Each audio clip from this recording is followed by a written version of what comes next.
اعوذ باللہ من الشیطان الرجیم بسم اللہ الرحمن الرحیم۔ تمام دیکھنے اور سننے والوں کو السلام علیکم ورحمۃ اللہ وبرکاتہ۔ محترم سامعین، آیت الکرسی سورۃ البقرہ کی آیت نمبر 255 ہے۔ اس کا آغاز ان الفاظ مبارکہ سے ہوتا ہے۔ اللہ نے قرآن مجید میں ارشاد فرمایا، اللہ لا الہ الا هو الحی القیوم۔ وہی اللہ ہے، اس کے سوا کوئی سچا معبود نہیں، وہ زندہ ہے اور سب کو سنبھالنے والا وہی ہے۔ آیت الکرسی بلا شبہ قرآن مجید کی عظیم ترین اور اعلیٰ ترین آیت مبارکہ ہے۔ اس میں اللہ کا تعارف ہے اور اس کے ذریعے سے کائنات کی سب سے بڑی حقیقت اور اسلام کے بنیادی عقیدے کو بھی بیان فرمایا گیا ہے۔ ایک دفعہ نبی اکرم صلی اللہ علیہ وسلم سے ایک شخص نے پوچھا، قرآن مجید میں سب سے عظمت والی آیت مبارکہ کون سی ہے؟ تو آپ نے فرمایا، آیت الکرسی، اللہ لا الہ الا هو الحی القیوم لا تأخذه سنة ولا نوم له ما في السماوات وما في الأرض من ذا الذي يشفع عنده إلا بإذنه يعلم ما بين أيديهم وما خلفهم ولا يحيطون بشيء من علمه إلا بما شاء وسع كرسيه السماوات والأرض ولا يؤوده حفظهما وهو العلي العظيم۔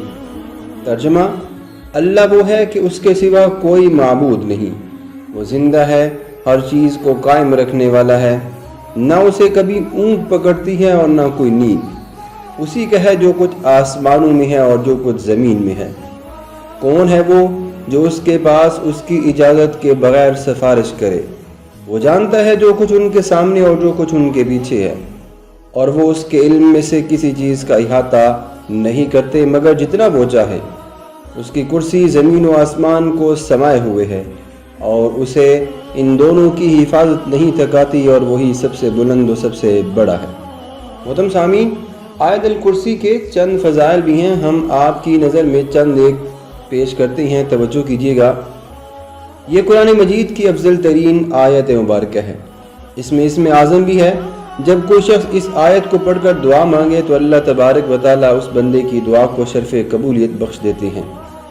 جو شخص رات کو سوتے وقت اسے پڑھے تو اللہ تبارک و تعالیٰ اس کے لیے ایک محافظ مقرر کر دیتے ہیں، اور یہ محافظ رات بھر اس کے بستر کے پاس رہتا ہے، صبح تک کوئی شیطان اس کے قریب بھی نہیں پھٹک سکتا۔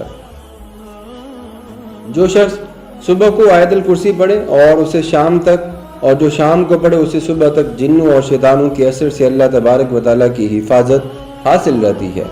اور جو شخص فرض نمازوں کے بعد آیت الکرسی پڑھنا اپنا معمول بنا لے، اس کے بہشت میں داخل ہونے سے صرف موت ہی حائل ہے۔